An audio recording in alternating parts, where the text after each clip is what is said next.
كان بيقول صلى الله عليه وسلم: ادعوا الله وأنتم موقنون بالإجابة. ده انا اول مره افهم الحاجات دي عن الدعاء.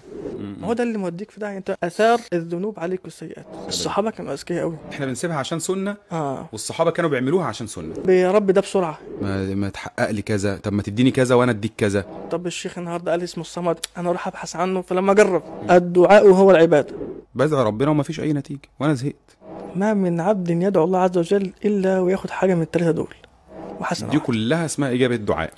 انا دلوقتي بحب محمد صلاح مثلا، الراجل انا بحبه، انا عاوز اعمل زي ما هو بيعمل بالظبط، بقلده. فأنا يستجاب له. ابن ادهم لما راح السوق تف حواليه: يا ابا اسحاق اخبرنا لماذا ندعو الله عز وجل ولا يستجاب لنا؟ قال لهم: امدتم قلوبكم ب10. بسم الله الرحمن الرحيم. ازيك يا استاذ يوسف؟ الحمد لله. ازيك يا دكتور؟ الحمد لله. منور رحلتي مع الدعاء، والنهارده مع محطه جديده. قبل ما يعني اسيب لك الفرصه تتكلم، اسمح لي يعني اجي عليك شويه عشان موضوع النهارده بالتحديد. يعني انا بالنسبه لي اول ادب من اداب الدعاء وذكرته كتير في يعني محاضره وندوه وبتاع وفي المسجد، وهو دعاء الله سبحانه وتعالى باسمائه الحسنى. الله.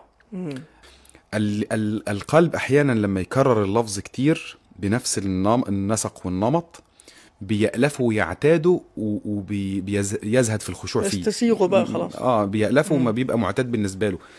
لكن من الادب ان انت لما تطلب الله سبحانه وتعالى الشفاء، عندك اسمه الشافي. نعم. ربنا سبحانه وتعالى هو اللي بيقول: ولله الاسماء الحسنى فادعوه بها. ما تسيبش الاسماء الحسنى دي. لما تبقى عايز الله سبحانه وتعالى رزق، اطلب منه الرزاق. طب انت عاوز سعة في الرزق، اطلب باسم الله الباسط. لو عندك اسماء كتير بقى غير الاسماء المشهوره، يعني في اسماء كتير جدا. نعم. يعني لما انسان مهموم مثلا، مين ما يبقى مهموم بيدعو الله سبحانه وتعالى: اللهم يا جبار اجبر كسر قلبي. مين؟ ايه رايك في الكلام ده؟ وايه ممكن تفيد الناس تاني بايه من اداب الدعاء؟ ده من احد الاداب، وده ادب مهم جدا زي ما حضرتك ذكرت، ادب الدعاء باسماء الله الحسنى. هو ربنا بيقول لنا كده: ولله الاسماء الحسنى فادعوه بها. كويس. هو انت عارف ايه من الاسماء الحسنى؟ انت عارف اسم واحد، اسمين، 3، ولكن باقي 99 كلهم عرف. طيب انت لله 99 اسم، من احصاها دخل الجنه. من احصاها يعني تدبرها وعرف معانيها. عرف معانيها. فانت حتى يا دكتور معرفه اسم الدعاء بيساعد ان انت تطلبه وانت خارج من قلبك قوي. ويا رب، اصل انت يا رب انت اسمك الرزاق، وانا محتاج للرزق ده دلوقتي. انا احكي لك قصه يا ريت عن واحد كان ما يعرفش اي حاجه عن اداب الدعاء بقى، وحد عادي يعني خالص، هو مش مهندس جميل وبتاع، بس يعني مش عارف اداب الدعاء ازاي يدعو، ازاي يوصل لاداب الدعاء الصحيحه فيرجى منها القبول في الاخر. المهم كان بيدعو بشيء معين كده، زي ما نقول كده: يا رب بقى حققه لي، يا رب يا رب، رايح في الجاي يدعي كتير. حد ما سمع حد في مسجد شيخ من المشايخ كان بيتكلم عن اسم الله الصمد. الصمد. والله تصدق انا يعني محدش كلمني عن اسم الله الصمد من زمان. والله الناس كتير ما تعرفش هو ايه. قل هو الله احد. هو بيعمل قل هو الله احد. هو بيقول كل صلاه بيقولها، يعني هو بيصلي عشان سوره صغيره فعاوز ينجز، مع انها في اشهر سوره: قل الله احد الله الصمد. احد الله الصمد. لما هو حافظ. طب انت عارف ايه عن اسم الله الصمد؟ فلما الشيخ قاعد بيقول لي في الدرس بقى، سمع الشيخ والشيخ قاعد يتكلم تقريبا ما يقارب من تلت النص ساعه عن الاسم ده لوحده. وطبعا هو لو كان كان كمل من تلت النص ساعه بيتكلم عن اسم الله الصمد فقط، والكلام ده كان في رمضان. سبحان الله. فهو بيقول لك: انا قاعد وبسمع، انا اول مره اسمع اسم الله الصمد. الصمد يعني معناه اللي بيرجع اليه في كل قضاء الحوائج، يعني اي حاجه انت عاوزها بترجع له. الصمد اللي بيقضي لك حاجتك. ده بالمعنى سريعا كده وتلخيص للي الشيخ قاله، وقعد بقى يجيب قصص الشيخ ومش عارف ايه وادله وهكذا. فالمهم قال لك: انا دخل في قلب الاسم. يعني بص تحس ان هو دخل في قلب انا كمان. ايه ده؟ دخل الصمد. انا عمال ادعو ربنا سبحانه وتعالى بالشيء الفلاني ده، يا رب يا رب يا رب. قال لك بقى ساعتها، قال حاجه حلوه قوي. هو ما كانش بيجرب، خلي بالك، هو دخل قلبه وما لكش لما جرب ادعو باسم الصمد. ودي بقى برضو من اداب الدعاء، دي هناخدها لوحدها. المهم فقال لك: خلاص دخل في قلبي، انا من هنا رايح هدعو وهقرن دعائي، او يعني هيكون في الدعاء بتاعي ده اسم الله الصمد. مم. الذي يقضي حوائج الناس. ده تعريف صغير وتلخيص صغير لاسم الله الصمد. مم. فالمهم قال لك ما عداش عليا اسبوعين مم. وسبحان الله قضيت هذه الحاجة وفي عجلة، يعني مجرد كده ما لقيتها بسم الله خلصت. الصمد. وقال لي والله ثم والله لا يعني لم أجد تيسيرا في هذا الشيء انه يأتي كده، وجي من حتة ما كنتش اتوقع خالص انها تقضى من عنده او حد يعني قضيت من عنده. قال لي كان ابعد، ما كانش في دماغي اصلا، ما بالك بقى ان هو ايه، ما فكرش فيه ان هو يعني يجي من طريقه ده الحاجه اللي هو كان عاوزها، ما كانش في باله اصلا في حياته عموما، ما كانش فاكر فلان ده عايش فين ولا بتاع اصلا. وعلى سبحان ذلك الله. فقس يعني ممكن على ذلك بقى فقس. في هو اسماء تانية يعني هو مختلفة. تحضر او يعني حضر الاسم في قلبه ودعا بيه. هو الحته اللي كنا بنقولها ان هو ما كانش بيجرب، احنا مش بنجرب مع ربنا سبحانه وتعالى. ده كده الادب ممكن الأدب التاني نعتبر بقى. ان هو التاني. الادب التاني انت ما تجربش مع ربنا. ايوه مش طبعا. اللي هو ايه لما اجي اجرب كده طب الشيخ النهارده قال اسمه الصمد انا اروح ابحث عنه فلما اجرب. مم. انت ما تجربش، وانت ابحث في سوء باقي أدب مع الاسماء. الله. سوء ادب. انت ما تجربش، انت ابحث في باقي الاسماء يمكن تلاقي اسم دخل في قلبك وانت مش عارف ان هو ده اللي يخش في قلبك وان من خلاله يستجاب الدعاء. فبيقول لي انا ما كنتش بجرب، انا كنت بدعو بهذا الاسم مع الدعاء بتاعي وانا موقن بالاجابه. حديث النبي صلى الله عليه وسلم لما كان بيقول صلى الله عليه وسلم ادعوا الله وانتم موقنون بالاجابه. ما تجربش، انت تدعو وانت واثق، ده ادب مع الله عز وجل. واثق يا رب ان الدعاء ده خلاص اترفع وهتقبله. وطبعا احنا قلنا الدعاء ليه حالات لا تقبله، لا اما ترد عني شر، وده هنتكلم فيه برضو سريعا كده. انك توقن بالدعاء او توقن وانت بتدعو الله جل وعلا. تاني حاجه الدعوه باسماء الله الحسنى، استغل الاسماء دي. انت عارف يعني اسماء ربنا سبحانه وتعالى، يعني في رمضان واحنا في رمضان مثلا الدعاء اللهم انك عفو تحب العفو فاعف عني. دعيت طلبت العفو بسم الله العفو. الله انت عارف يعني اسم الله العفو. واشمعنى الدعاء ده بالذات في رمضان؟ يعني اللهم انك عفو تحب العفو فاعف عني. نسأل الله ان يعفو عنا جميعا. اللي هو ايه؟ يا رب اللهم ازل عني سيئاتي، ومش بس سيئاتي، ده آثار السيئات اللي في قلبك وعلى حياتك. هو ده العفو. يعفو عني من شيطاني ومن نفسي ومن ذنوبي. ده هشيل الأثر مع السيئات. شوف الدعوة عامة، انت عارف ايه؟ انت معنى الدعوة دي؟ فانت بتدعو خلاص كده، انت بتدعو خلاص مع الناس بتقول في رمضان او الحديث المشهور اللي هو سيدة عائشة زي ما وصاها النبي صلى الله عليه وسلم ادعوا اكثر من الدعاء اللهم انك عفو تحب العفو فاعف عني. فانت خلاص خدته. طب اعرف معناه عشان حتى لما تيجي تدعو بقلب. انا عارف بلاويس، كلنا عارفين يعني اقصد اللي بيدعو عارف بلاوي السوداء.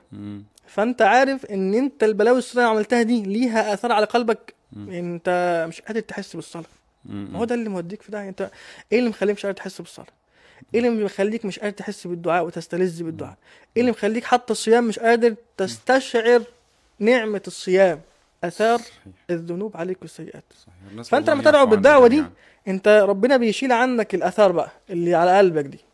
صحيح. فده مثلا ادب الدعاء باليقين، ثقه بالله جل وعلا، الدعاء باسماء الله الحسنى، الدعاء وده ادب مع الله جل وعلا وانت ما تستعجلش فيه. يا رب يا رب يا رب ده بسرعه، يا رب الشغلانه الفلانيه تيجي بسرعه. فعلا والله حاليا وانا يعني حالف غير حانث اني انا كنت حاليا هتكلم في ادب عدم التعجل مع الله سبحانه وتعالى. النبي صلى الله عليه وسلم بيقول يستجاب لاحدكم ما لم يعجل. مستعجل في الدعاء. فعايز اسميها كده بمصطلح عام شويه اللي هو ايه، سوء ادب يعني، الكروته في الدعاء. الله حلو ده. تروح تصلي ركعتين الله اكبر يا رب انجح، الله اكبر انا عملت اللي عليا خلاص، يا رب اتجوز، الله اكبر. وانت قاعد عايز تفطر جعان في رمضان، يا رب فرج كربي، يلا. ما تأنيتش كده، ما اديتش للدعاء من وقتك. فالتأني في الدعاء والإلحاح فيه وكل يوم وكل وقت ومن غير ما تجزع أدب بالزبط. من أداب الدعاء مهم جدا. كل وقت، مش اللي هو استعجل كده وخلاص انك بتسرع في الدعاء. انا عملت اللي عليا ورميته يعني. وحشه قوي وحشه قوي. اللي هو بترضي ضميرك طب ولا انت بترضي مين؟ طيب انت ده ليك انت. وفي نفس الوقت انت ايه يا رب بسرعه، يعني انا بدعي لك بسرعه وعاوز الدعوه انت ايه يعني. انا عايز اقول لك ان المفروض ندعي ربنا اصلا باستمرار حتى لو ما كانش ليه حاجه، سواء قضيت او لا او اتاجلت او ما كانش ليه حاجه من الاساس. لان الدعاء في صلبه اصلا عباده. بالضبط. هو ربنا سبحانه وتعالى احيانا يبتليك ليردك اليه لتدعوه فتعبده فيرضى عنك، وتفضل في شايف اللفه دي الدايره دي. وانت المستفيد. فلما يعني انا عايز اقول لك اشد الناس يعني بعدا عن الله سبحانه وتعالى الذين لا يبتليهم الله عشان ما يدعوش ربنا. ما هو عنده كل حاجه، هيدعي ربنا بايه؟ فاحيانا لما تبقى ليك حاجه تدعو الله سبحانه وتعالى فبتلجأ لله، حتى لو قدرت الحاجه دي تعمل ايه بقى عشان تثبت انك ما زلت قريب، وانك مش مفتون بمالك وبسلطتك وبفلوسك وبجمالك وبكل الحاجات اللي عندك، وانك مش شايف ان حاجه ناقصاك. لا، ادعي ربنا اكتر، ادعي ربنا بالعفو والعافيه، ادعي ربنا بثبات النعمه دي. بالثبات، ادعي ربنا بالجنه. دي صله متصله ما تسيبهاش ابدا. الصحابه كانوا اذكياء قوي، هم سالوا النبي صلى الله عليه وسلم لما كان بيتكلم عن اكثار الدعاء، فقالوا أنكثر من الدعاء؟ قال الله اكثر. صحيح. يعني انت كتر، بالذات بقى في الحاجات الحلوه اللي زي شهر المواسم بقى، مواسم الطاعه بقى. انت محتاج عباده. هو قال النبي اصلا كده الدعاء هو العباده، ثم تلا الايه ان الذين يستكبرون عن عبادتي سيدخلون جهنم. عباده داخلين، اعوذ بالله. عباده. فانت فين من العباده دي؟ هو العباده. تخيل لما لك الدعاء، تخيل كده هو العباده. عظيم، اقصده بالظبط، عمل عظيم. فالاداب سريعا زي ما قلنا انك تدعو بيقين، انك تدعو باسماء الله الحسنى ما تركناش على جنب، استغلها. والله كنز كنز كنز. يعني اسم الله الاعظم يعني يا جماعه انت ابحث، مش مشكله، لكن مش شرط ان كل اللي انت بحثت عنه في اسم الله الاعظم ان هو يشتغل معاك. انت ممكن يشتغل معاك غير دول، ده اسم الله الاعظم بالنسبه لك، ده حاجه سريعه. فانت ابحث ويعرف المعاني.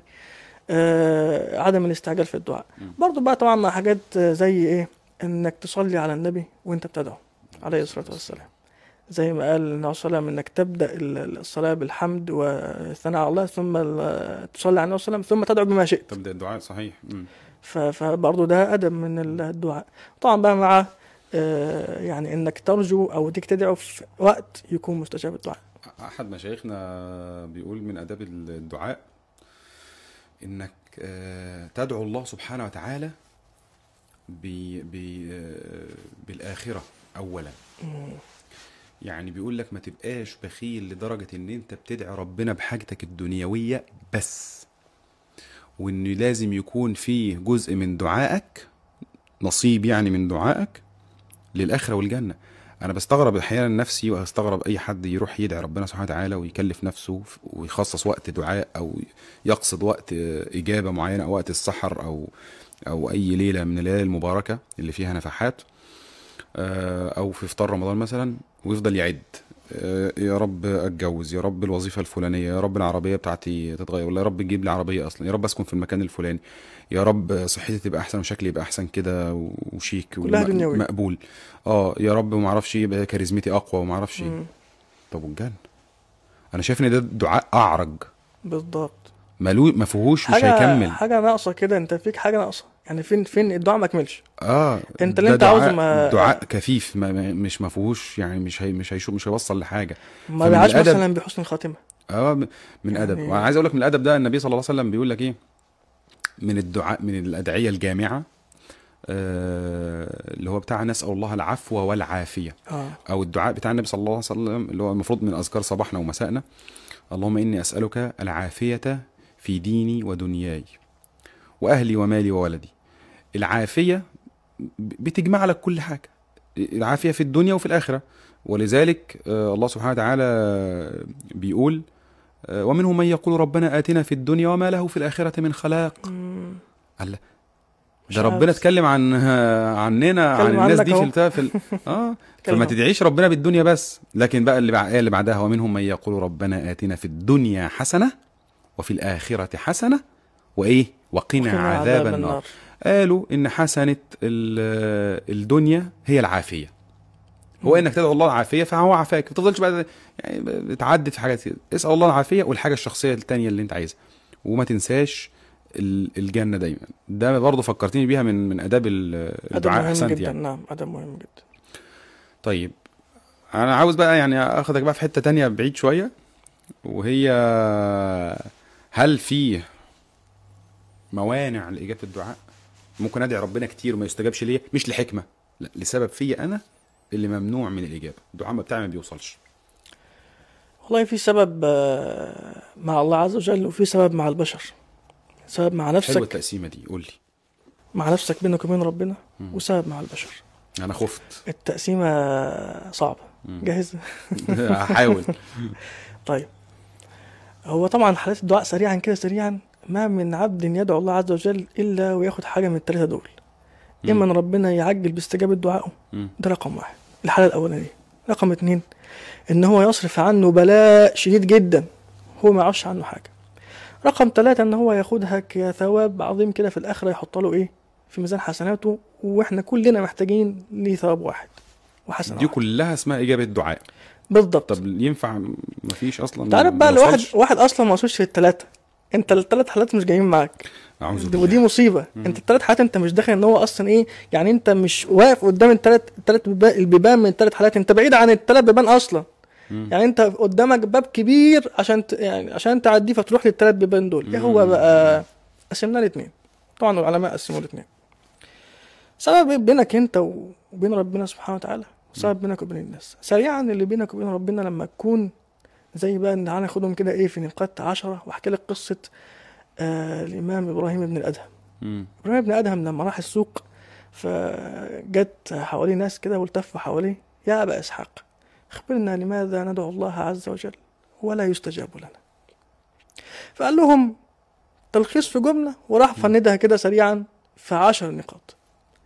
قال لهم 10 نقاط: لأنكم أمدتم قلوبكم ب10. أعوذ بالله. خير، استر يا رب. استر يا رب، عشان يعني اللي بعد ال10 ده في حاجات تانية. استر يا رب. انا وانا بسمع معاك هقول لنفسي دلوقتي، وانا بعمل ايه من دول، او انا واقع في انهي حته مشكله في ال10 دول. ابراهيم بن ادهم قال لك اول واحده: عرفتم الله ولم تؤدوا حقه. انت عاوز حق من ربنا ان هو يقبل دعائك. طب انت فين حق ربنا جل وعلا عليك؟ حق ربنا علينا كلنا ايه؟ احنا عبيد. احنا عبيد. فين عبادتنا لله عز وجل؟ وعبادتنا الصح، مش اللي هو يا رب انا معبودك يا رب وانت كل عبادتك ناقصه عشان مش عارف هي صح ولا غلط. صيامك مش عارف كله كذب ونميمه دي عباده صح بالله عليك؟ فاحنا بنتكلم عن العباده الصح طبعا، العباده الصح. فعرفتم الله ولم تؤدوا حقه. رقم 2: زعمتم انكم تحبون رسول الله صلى الله عليه وسلم ولم تتبعوا سنته. السنن انت بتجيبها، هل بتحافظ على سنن النبي صلى الله عليه وسلم ولا مش بتحافظ على السنن؟ قليل النهارده اللي بيعمل اللي هو ايه يا عم، دي سنه يا عم، يا دكتور اسماعيل، دي سنه، ما تحددش. هي احنا بنسيبها عشان سنه. والصحابه كانوا بيعملوها عشان سنه. بالضبط. يعني انت بتزعم. هقول لك على حاجه سريعا برضو. انا دلوقتي بحب محمد صلاح مثلا، انا مش بقول انا مثلا يعني بحبه فلان، فانا عارف عن فلان وعن محمد صلاح كل حاجه في حياته. التيشيرت بتاعه مقاسه كام، بينزل قد ايه، لو تاريخ ميلاده ووزنه والسنتي، بيلعب قد ايه في الجيم. بنزل بتاع الجيم، بص محمد صلاح بيلعب 20 ساعه او 6 ساعات 5 ساعات في اليوم، انا عاوز العب 5 ساعات في اليوم. الراجل ده انا بحبه، انا عاوز اعمل زي ما هو بيعمل بالظبط، بقلده، بتبع طريقه. والنبي صلى الله عليه وسلم طبعا اعظم البشر. طبعا. فانت انا بحب النبي. انت عارف يعني النبي، احنا بنتكلم ان هو ايه، انت كمان في مراحل. هو انت في اي مرحله انت بتحب النبي صلى الله عليه وسلم؟ تمام. انت حب النبي ده بيجي ايه؟ معرفته الاول، بعد كده بتقلده. انت في انهي حته؟ يبقى كده: 1 لله، معرفه الله، و2 معرفه النبي صلى الله عليه وسلم. عرفتم وزعمتم انكم تحبون رسول الله صلى الله عليه وسلم وابتعدتم عن سنتي. رقم 3: قرأتم القرآن ولم تعملوا به. انت دلوقتي انت بتقرأ القرآن، لا حول ولا قوة الا بالله، انت مش بتقع وده بيحصل لينا كلنا. وانت بتقرأ خاصة في رمضان، احنا الشهر الوحيد اللي بنحاول نمسك المصحف فيه من اول لحد اخره، وبرضه بنجاهد نفسنا. فانت وانت بتقرأ القرآن جت آية كده برضه جت في قلبك يعني. انت فين من الآية دي؟ انت بتقرأ ان الظلم حرام. بتخلص قرايه مصحف وتظلم فلان، اللي بتقفل المصحف مجرد ما تقفل. انت بتقرا ان اكل مال اليتيم حرام، بتقفل المصحف. لان احنا فاصلين ما بين القرآن والدين والكده، وما بين ان انا دي حياتي عادي بفصل. فاهم؟ الشباب بتقرا ولا تقربوا الزنا، ما تقربش. هو مجرد ما يقفل المصحف هو قاري الايه، مفيش تأثير ولم تعملوا به. ربنا يعافينا. فعرفتم الله لم تؤدوا حقه. زعمتم حب النبي ولم تتبعوا سنته. قرأتم القرآن ولم تعملوا به. أكلتم وشربتم ولم تؤدوا شكر النعمة. احنا وصلنا لحالة ان هو ايه، يا رب ده يعني انا ليه مش زي فلان، انا ليه مش زي علان، عنده عربية وفيلا ومش عارف ايه وبيخرج وبيعمل وبيسافر، انا ليه مش زي، وسايب نعمة ان هو بيعمل. ده سوء ادب مع الله اصلا. مقارنة. بيقارن وسايب نعمة. هو ايه، انت في نعمة كبيرة او انت مش حاسس بيها. ولو مش كان انت لما تيجي تتكلم ده او الصنف اللي احنا بنتكلم عنه ده يقول لك ايه ده العادي، الناس كلها بتاكل وتشرب يا عم الدكتور اسماعيل. يعني الناس كلها دكتور بتاكل وتشرب، ايه الجديد؟ انا باكل واشرب زي غيري، انا عاوز النعمة اللي عندي فلان دي. جاهل لا يفقه شيئا عن نعم الله جل وعلا. انت فين انت من نعمة او شكر نعمة الاكل والشرب اللي انت بتاكله وتشرب؟ الهدمة او اللبس اللي عليك ده، انت فين من شكر النعمة دي؟ فين من شكر الامان؟ فين من شكر راحة البال؟ فين الصحة نعمتين مغبون فيهما كثير من الناس، الصحة والفراغ زي ما قال النبي صلى الله عليه وسلم. كده يبقى 4. ايه تاني يا عم الشيخ؟ عرفتم وقلتم أن الشيطان لكم عدو ووافقتموه. الصيام خلص يا دكتور، فايه طبعا يعني خلاص رمضان خلص، ليلة طبعا انت عارف ليلة اخر ليلة من رمضان. الله المستعان، يعني بتلاقي ده ذنوب بقى، بنحتفل برمضان يا عم، امور وما مش عارف، ما احنا بنحتفل بقى بالاخر، مليانه حرفيا. ده لو انا كنت صمت اصلا. لا هو صيام حقيقي. فالمهم بتلاقي ان هو الشيطان اول لما هي خلاص رمضان خلص بقى يلا بقى هو معاه على طول يعني. وده طبعا معنى وافقتموه. كده 5. فدي رقم 5. ماشي. علمتم ان الجنة حق ولم تعملوا لها يا مولانا. تكملة المعنى بقى بالمرة. 6. 7. علمتم ان النار حق بقى عكس ولم تهربوا منها. رقم كام دي؟ دي كده 7. 7 تمام. علمتم ان الموت حق ولم تستعدوا له. دي بقى ما ده احنا كتير متاخد فيها دي. اعوذ بالله. انت عامل ايه لاخرتك؟ رقم 8. كده 8. 9 في لسه تاني، انا خفت. طيب قول. انا هقول لك انا مخلص. ده الموت ده كنت عايز اقف عليها بس لا يعني سيبها يعني نخلص والله احنا عايزين نقول ده كل واحده فيهم نقف، لكن 9. تركتم عيوبكم وانشغلتم بعيوب الناس.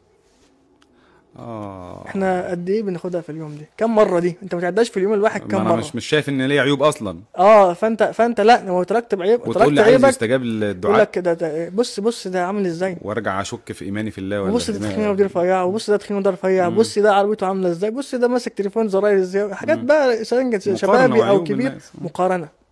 والامام الشافعي سريعا بيقول لك اذا رمت ان تحيا سعيدا وعرضك موصون ودينك مفون وعرضك صين، لسانك لا تذكر به عورة امرئ فكلك عورات وللناس ألسن، وعيناك إن أبدت إليك معايبا فدعها وقل يا عين للناس أعين. كده بقى خليك في نفسك. الأخيرة بقى يا دكتور، الأخيرة دفنتم موتاكم ولم تتعظوا به. انت شلته بإيدك ونزلته، خرجت من هنا رحت لصاحبك اللي بيقعد معاك القهوة تشرب معاه سجاير. يعني انا مش عارف، انا خفت بصراحة. ده سريعا يعني كل ده بيمنع إجابة الدعاء. كل ده بيمنع. تعالى بقول لك يا سيدنا المصيبة ان انا اصلا لا عارف حق ربنا ولا عارف حق النبي صلى الله عليه وسلم، او حب، مش عارف حاجة عن النبي صلى الله عليه وسلم فمش بحبه.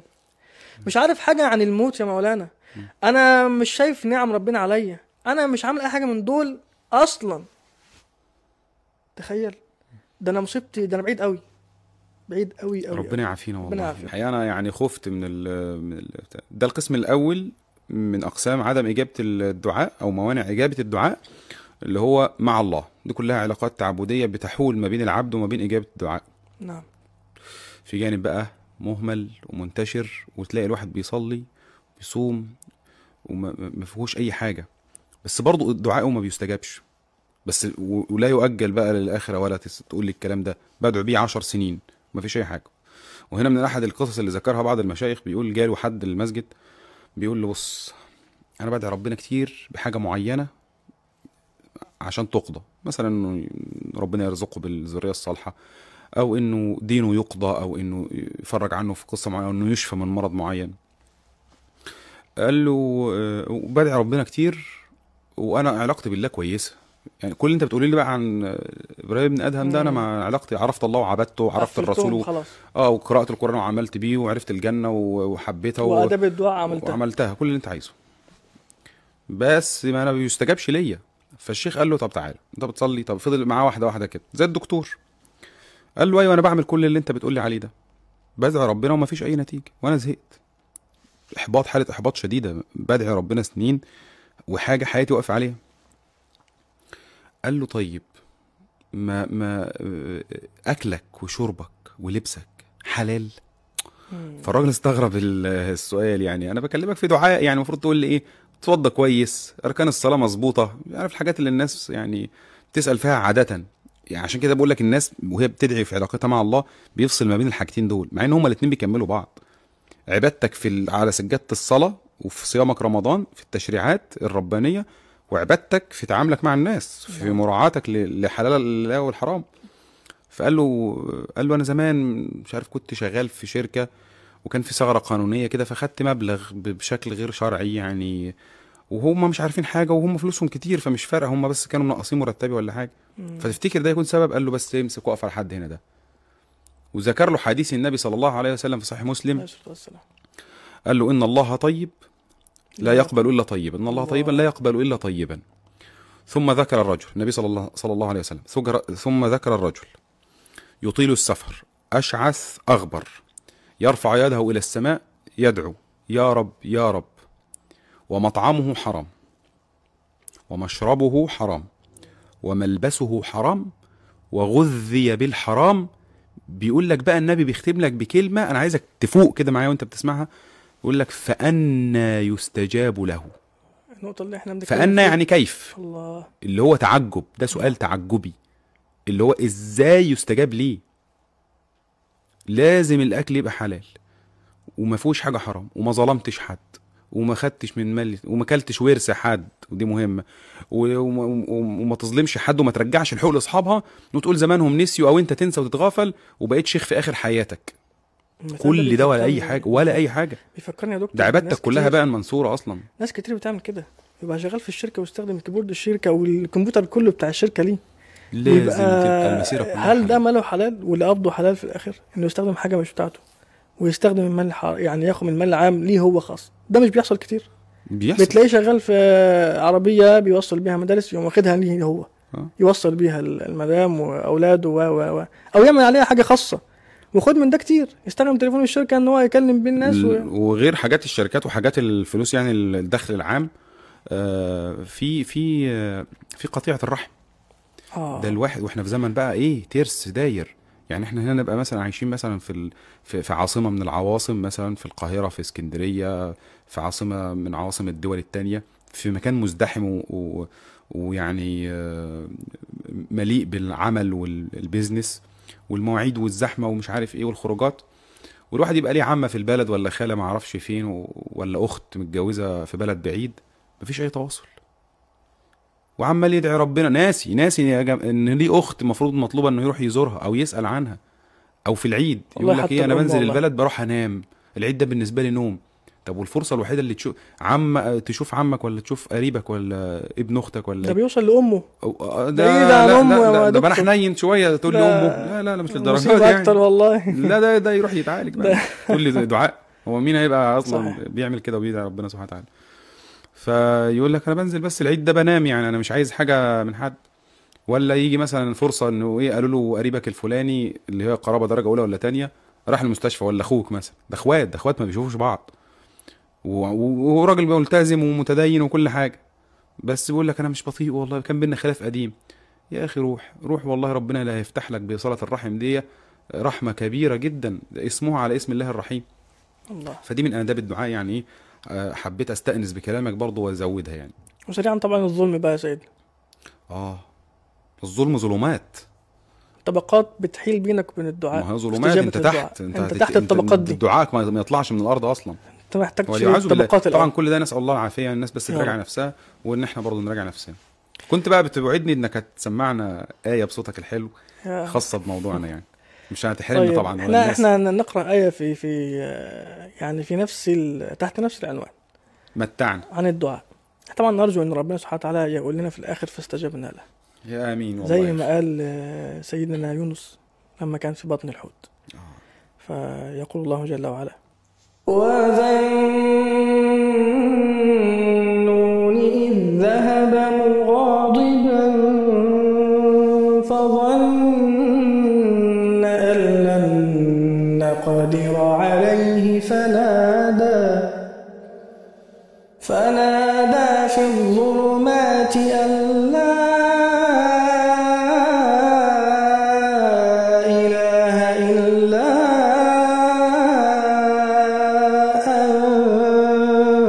أنت